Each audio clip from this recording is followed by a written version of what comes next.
They did not pack suitcases for the journey. They packed small, glass vials of poison. If the pirates caught them on the open water, the mothers planned to administer the lethal dose to their daughters first, then consume it themselves.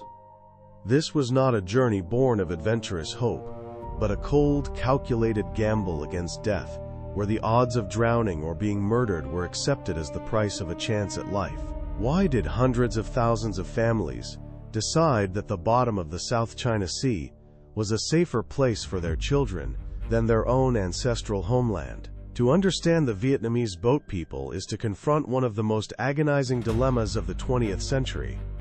It is the story of ordinary people who looked at a vast, unforgiving ocean on a moonless night and saw it not as a watery grave, but as the only remaining path to human dignity.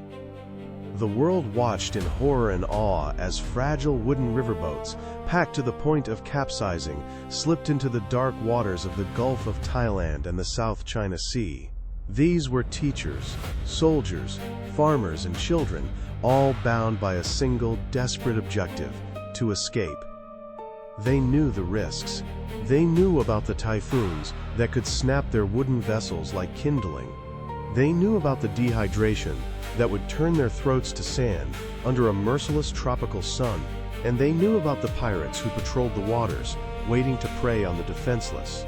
Yet they still pushed off from the shore, leaving behind everything they had ever known, every possession they had ever owned, and the land where their ancestors were buried. What drove them to this point was not a sudden impulse, but the slow, crushing realization that the country they loved had become uninhabitable for them. As we trace their journey, we must look beyond the cold statistics of the refugee crisis and look into the eyes of the individuals who stood on the edge of those wooden decks, looking back at a fading coastline, knowing they might never see it again. This is the epic of the Vietnamese diaspora, a story of unspeakable tragedy, unmatched resilience, and the ultimate triumph of the human spirit over the darkest of adversities. It is a story that reshaped the demographic map of the Western world and left an indelible mark on the global consciousness.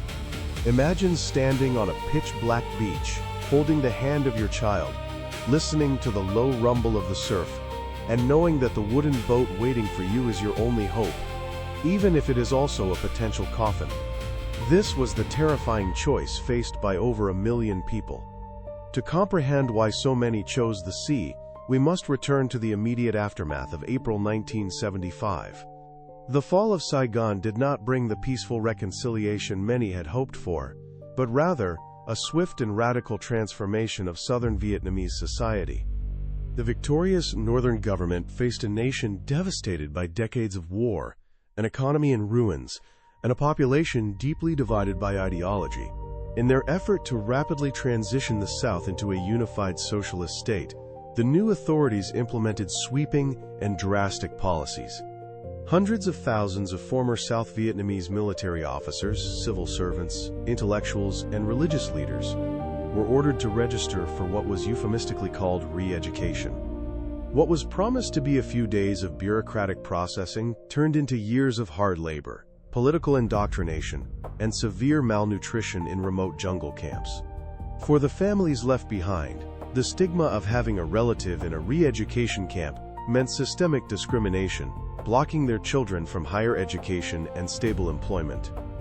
Simultaneously, the government launched the New Economic Zones initiative. Urban families, particularly those from Saigon, were forcibly relocated to undeveloped, malaria-ridden rural areas with no infrastructure, where they were expected to clear land and farm with their bare hands.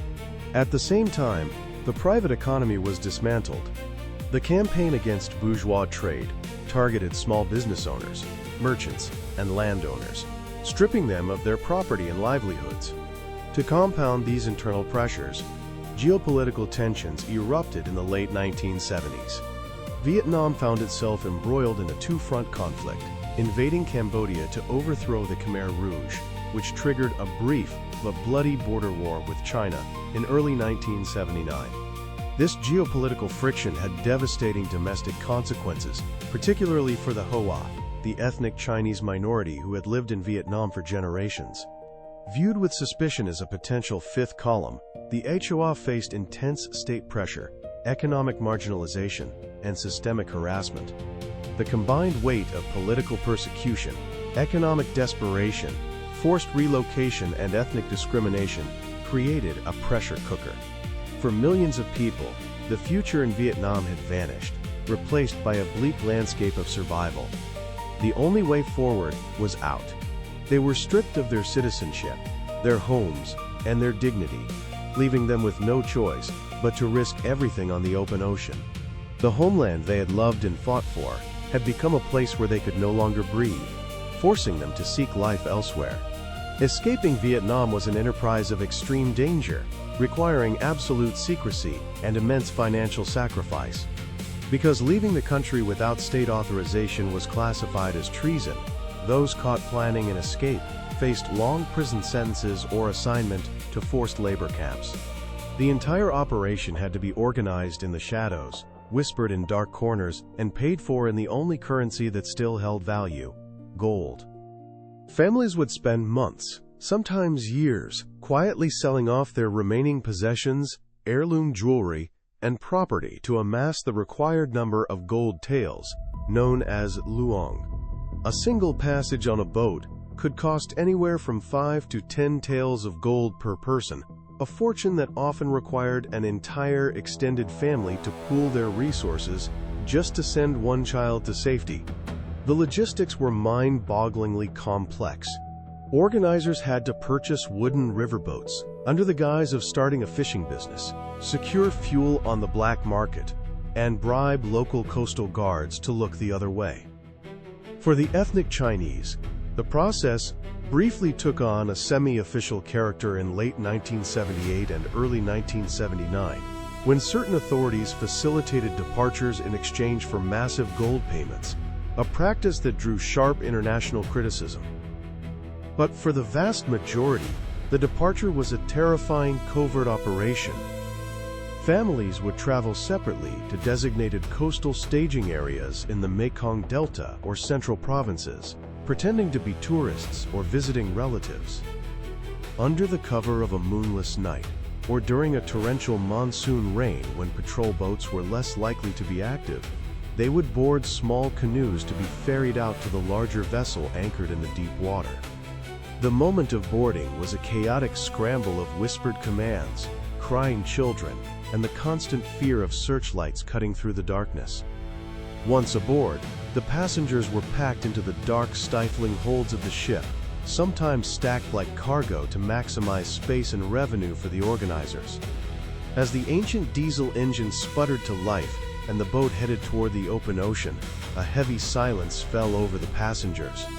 They were leaving behind their homeland, their families, and the graves of their ancestors, embarking on a voyage into the absolute unknown. Every creak of the wooden hull sounded like a warning, and every wave that hit the side of the boat was a reminder of the vast, indifferent wilderness they were entering. They held their breath, praying that the engine would hold, and the patrol boats would remain blind. The open ocean quickly stripped away any illusions of safety, transforming the fragile wooden vessels into floating arenas of survival. These boats, designed for quiet river navigation or near-shore fishing, were utterly unsuited for the violent swells of the South China Sea.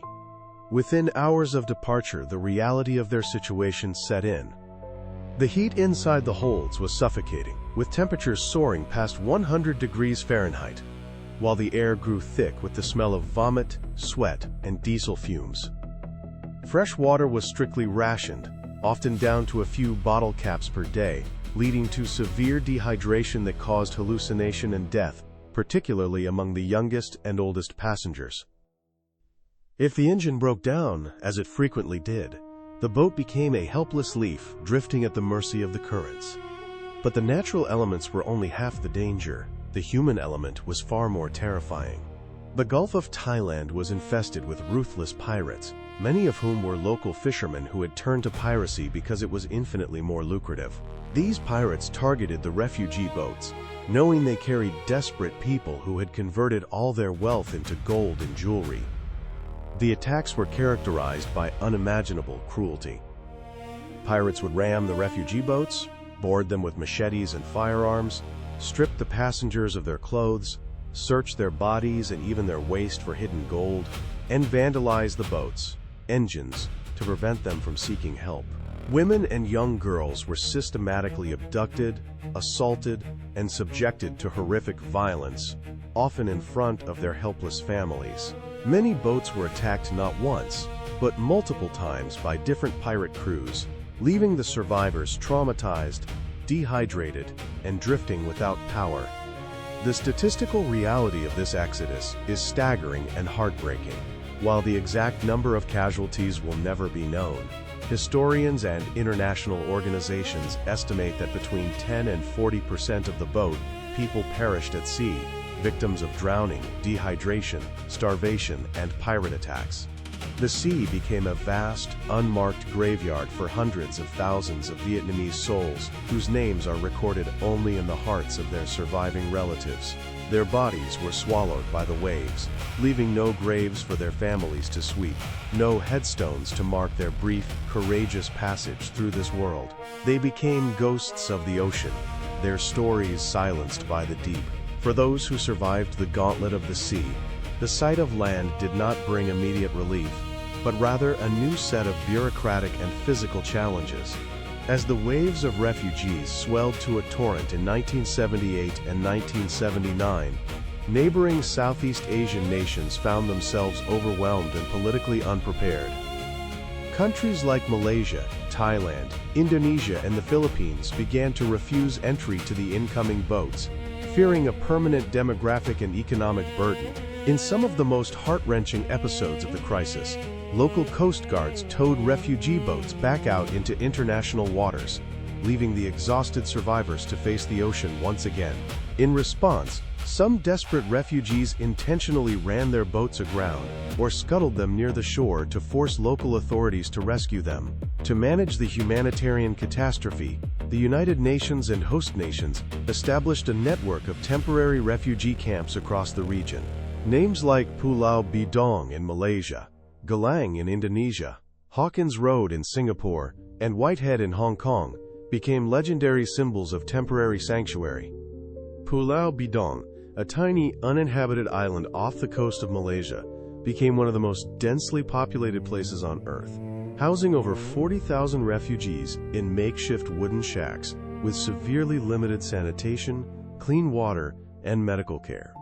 The turning point in this global crisis came in July 1979, when the United Nations convened a historic conference in Geneva to address the Indochinese refugee situation. Under intense international pressure, Western nations led by the United States, France, Canada, Australia, and the United Kingdom agreed to dramatically increase their resettlement quotas and streamline the processing of refugees. A massive, coordinated international effort was launched. In the camps, refugees underwent rigorous screening, medical examinations, and basic language orientation, waiting months or even years for a Western country to sponsor them and grant them a new lease on life. They lived in a state of suspended animation, caught between a past they could never return to and a future they could not yet see, surviving on hope and the charity of strangers. Day after day, they scanned the bulletin boards for their names, waiting for the golden ticket to a new home.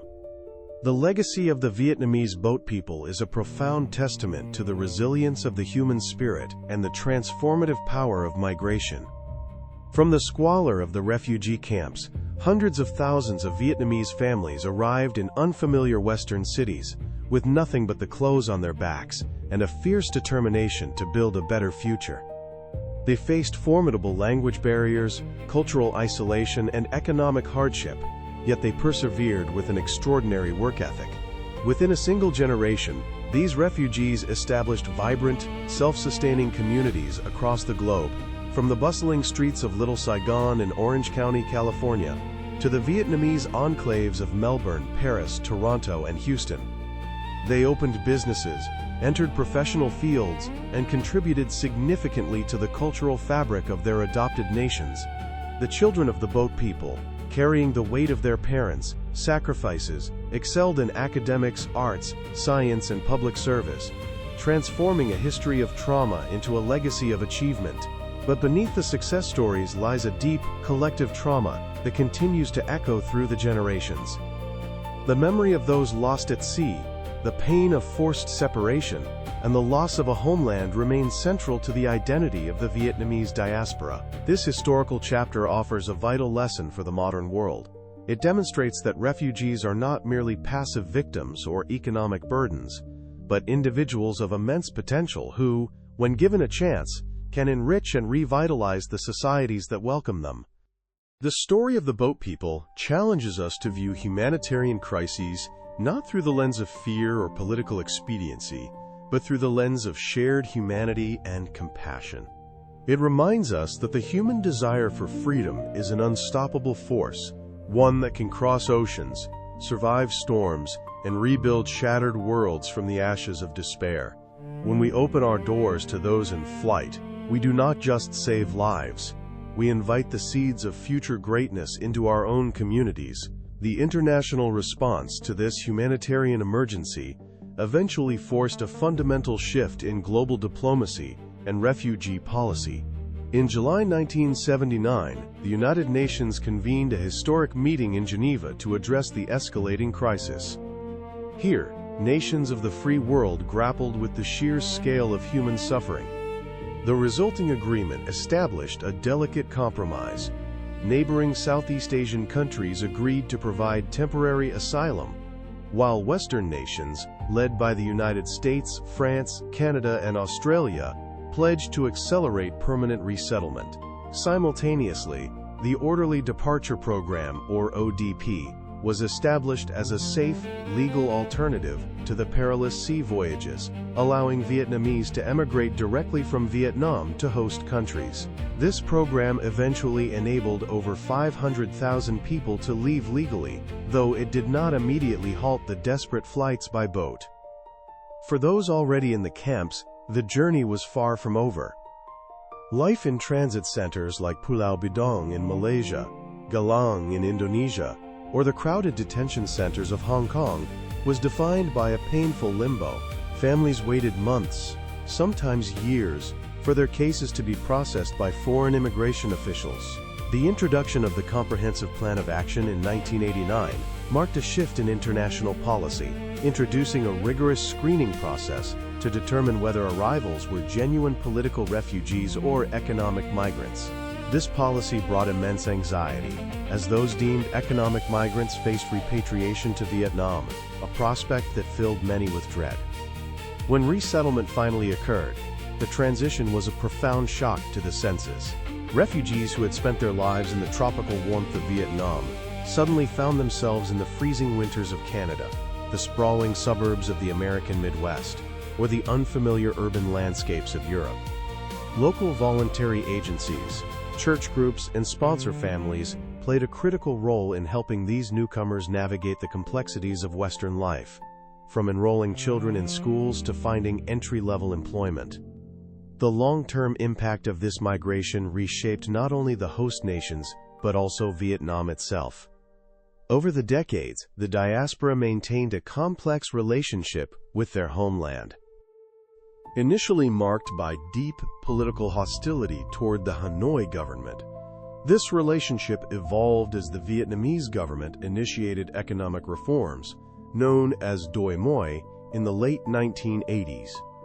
Eventually, the flow of remittances sent by overseas Vietnamese, known as Viet Q, became a vital lifeline for families remaining in Vietnam and a significant driver of the country's economic recovery.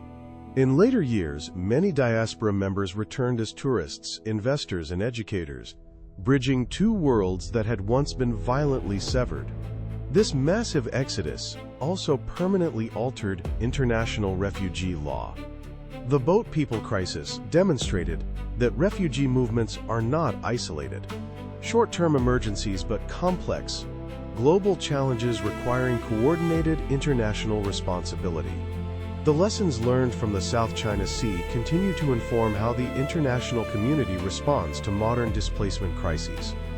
The legacy of the boat people is thus written not only in the success stories of individuals, but in the very framework of global humanitarian law, reminding us that the cost of inaction is measured in human lives, while the reward of compassion is the enrichment of our shared global community.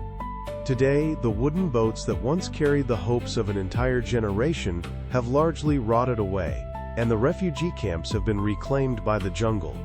Yet, the story of the Vietnamese boat people remains as relevant as ever, serving as a powerful reminder of what human beings will endure in the pursuit of freedom and safety.